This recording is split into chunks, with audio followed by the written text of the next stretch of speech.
Bruxelles a adopté mardi une exemption partielle pour 2024 aux obligations de jachère, une revendication clé des récentes manifestations agricoles, alors que les organisations du secteur maintiennent la pression sur les gouvernements à travers l'UE.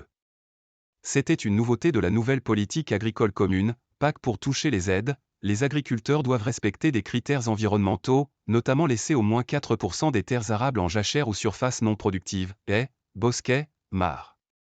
La Commission européenne avait suspendu complètement en 2023 cette condition pour produire davantage et compenser les perturbations de l'offre céréalière ukrainienne et russe à la suite de l'invasion de l'Ukraine.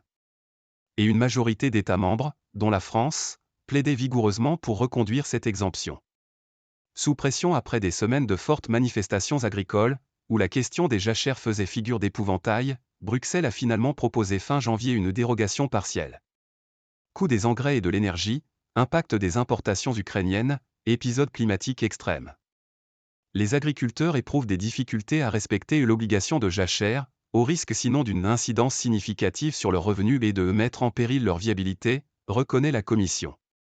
Selon la décision publiée mardi, les agriculteurs pourront toucher les aides s'ils atteignent au moins 4% en additionnant non seulement les éventuelles jachères et surfaces non productives mais aussi les cultures intermédiaires ou fixatrices d'azote, lentilles, pois, sans usage de produits phytosanitaires. Un assouplissement valable uniquement cette année, précise le règlement publié au journal officiel de l'UE.